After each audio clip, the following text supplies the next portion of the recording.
Hello, and welcome to another teaching from 119 Ministries. Our ministry believes that the whole Bible is true and applicable to our lives today. If you'd like to learn more about what we believe and teach, please visit us at testeverything.net. If you enjoyed this video, please click the like button and subscribe to our channel by clicking the subscribe button below. We hope you enjoy studying and testing the following teaching.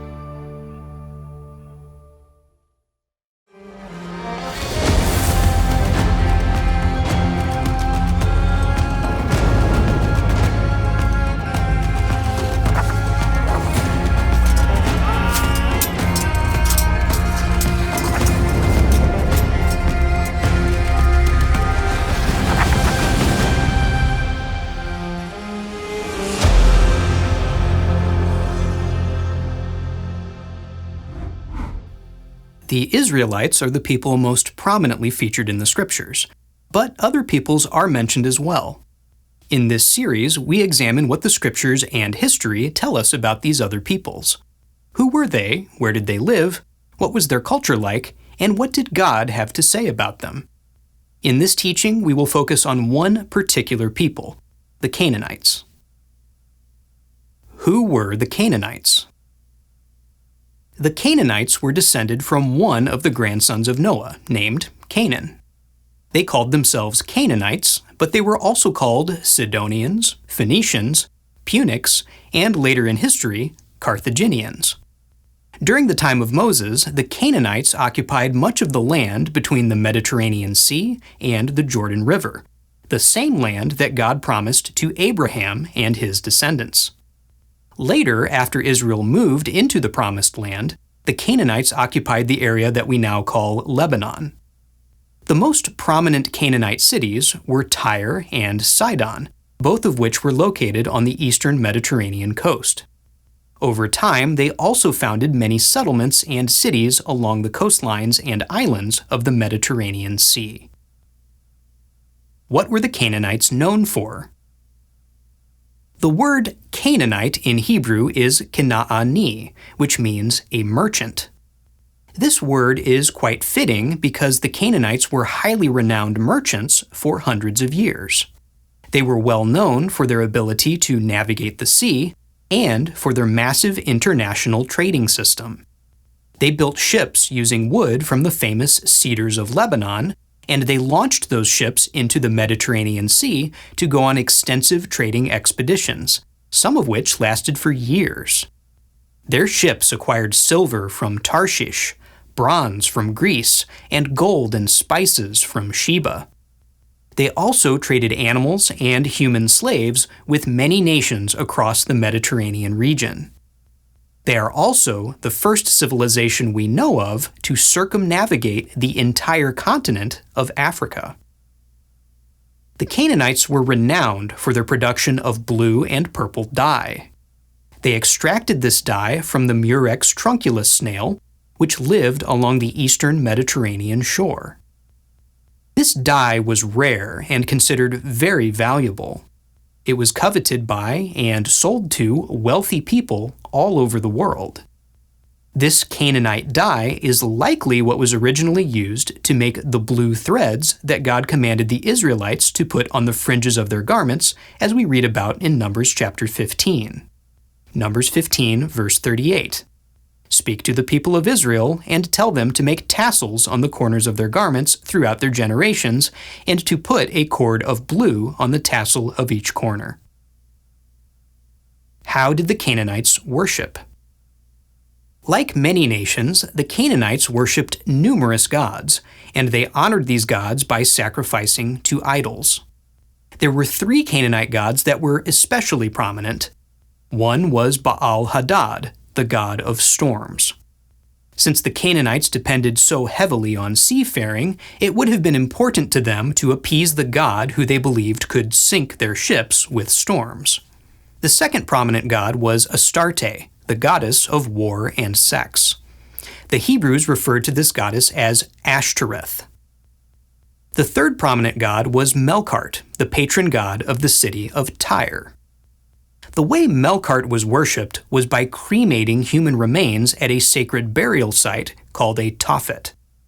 Many Tophets have been found both in Canaan and along the shores of the Mediterranean, and they typically have urns containing cremated human remains. These remains are mostly from infants or very young children. Archaeologists debate whether these children died naturally or whether they were killed as part of a religious ceremony, but what is not debated is that their bodies were burned as offerings to the god Melkart.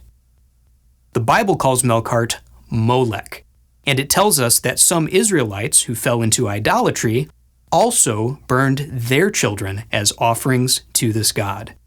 Here's one example. 2 Kings 23, verse 10.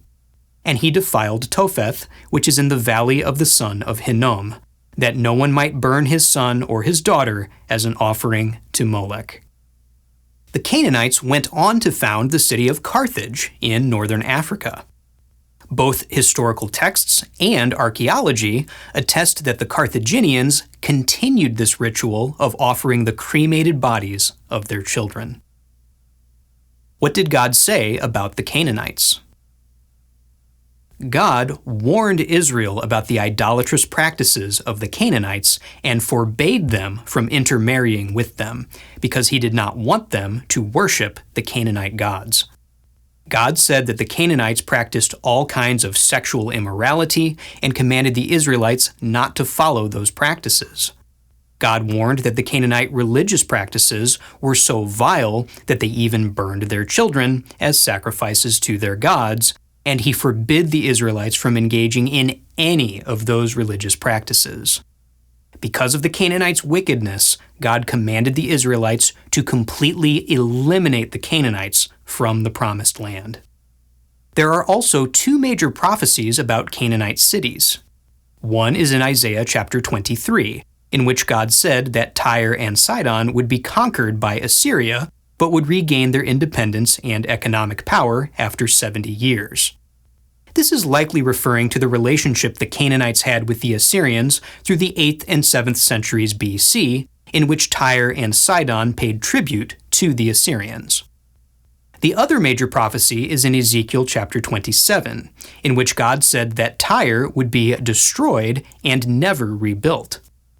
This prophecy came to pass in 332 BC, when Alexander the Great destroyed Tyre's walls and burned the city to the ground after a long siege. How did the Canaanites affect God's people? The Israelites did not drive out the Canaanites as they were commanded to, and just as God had warned, they fell into idolatry with the Canaanite gods. King Solomon married a Sidonian wife, and she turned him toward the worship of Ashtoreth. King Ahab married a Sidonian wife as well, the infamous Queen Jezebel, and she turned him toward the worship of Baal. The Israelites even built a Tophet where they burned their children. Because of their corruption and idolatry, God eventually drove the Israelites out of the land, just as he had commanded them to drive out the Canaanites. The Canaanites' behavior also affected who the patriarchs ended up marrying. Before there was a nation of Israel, Abraham insisted that his son Isaac should not marry a Canaanite woman. So he sent his servant to Aram Naharaim, where he found Rebekah. Isaac and Rebekah, likewise, did not want their son Jacob to marry a Canaanite, and so they sent Jacob to Padan Aram, where he married Leah and Rachel. If the Canaanites' behavior was not so reprehensible, then Isaac and Jacob may well have married Canaanite women who lived nearby, rather than traveling to distant lands to find their wives. Who were some significant Canaanites in the Bible? There are many significant Canaanites in the Bible. We already mentioned Jezebel, the Sidonian princess who turned King Ahab to the worship of Baal and persecuted the prophet Elijah. Another significant figure was King Hiram of Tyre, who made an alliance with King Solomon and supplied him with the materials for building the first temple. Another was Rahab, the prostitute from Jericho, who helped the Israelite spies who were scouting out her city before it was besieged. Rahab became a sojourner with Israel and was renowned for her courage and faith. Still another was a woman whose name we are not given, but to whom Yeshua ascribed great faith. In Matthew chapter 15, this Canaanite woman approached Yeshua and asked him to heal her daughter of a demonic oppression. Yeshua refused at first, saying that the children's bread should not be thrown to the dogs. She responded by saying that even the dogs get to eat the crumbs that drop from their master's table. After that, Yeshua commended her for her faith and healed her daughter, as she had asked. How did the Canaanites influence history? The Canaanites spoke a language that we now call Phoenician. The Phoenician language was very similar to both Hebrew and Aramaic. It used the same alphabet and also had very similar vocabulary and grammar. The Greeks got their alphabet from these Semitic alphabets, and many scholars believe that they got it directly from the Canaanites because the Greeks and Canaanites traded with each other. The same holds true of the Latin alphabet, which is what is used in many modern languages, including English. So it's likely that the reason we have the alphabet we are familiar with today is because of the influence of the Canaanites. As we mentioned before, the Canaanites founded the city of Carthage and became known as the Carthaginians. These Carthaginians waged numerous wars with Rome, called the Punic Wars, that lasted for over 100 years. These wars featured the famous general Hannibal, one of the most difficult enemies Rome ever faced, and he was a Canaanite. In the end, Rome prevailed. In 146 BC, at the end of the Third Punic War, Rome invaded the capital city of Carthage itself. They sold the entire population into slavery, burned the city to the ground, and ordered that it should never be inhabited again. With the Carthaginians out of the way, Rome became the dominant force on the Mediterranean Sea, and soon afterward, the most powerful nation in the world. But for several hundred years before that, the Canaanites prevented the Romans from taking their place as the world's greatest empire. What can we learn from the Canaanites? One thing we can learn from the story of the Canaanites is that we should pay attention when God warns us about corruption. The Israelites did not obey God when He warned them about the corruption of the Canaanites, and future generations paid the price for their lack of attention. God warns us about corruption today, too, and we need to pay attention for the sake of our future generations. For example, Peter warned his readers about false prophets who were greedy and blasphemous and followed sensuality. He also warned of those who would take the letters of Paul and twist them to present a message of lawlessness. Today, we should be mindful of these warnings and not allow those who teach this kind of corruption to poison our relationship with God. We should keep ourselves separate from the corruption and unrestrained indulgence that some people teach and practice, so that we will not find ourselves in the same situation as the apostate Israelites who followed the Canaanite religion and lifestyle. Another thing we learn from the story of the Canaanites is that God's plan of salvation is for everyone who has faith. The Canaanites were a terribly wicked people who committed horrific evils in service of their gods. God commanded the Israelites to wipe them out and not to intermarry with them. But the examples of Rahab and the Canaanite woman from Matthew chapter 15 show that even people from wicked and condemned nations can become God's children through faith. As the Apostle Peter said, Acts 10 verses 34 and 35, "Truly I understand that God shows no partiality, but in every nation, anyone who fears Him and does what is right is acceptable to Him."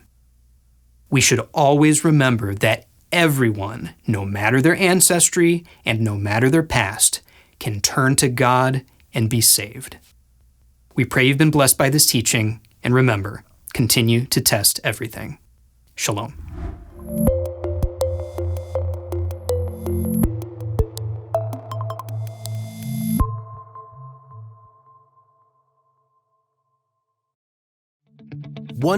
Ministries has produced hundreds of biblical teachings, and now You can own all of them on one physical device.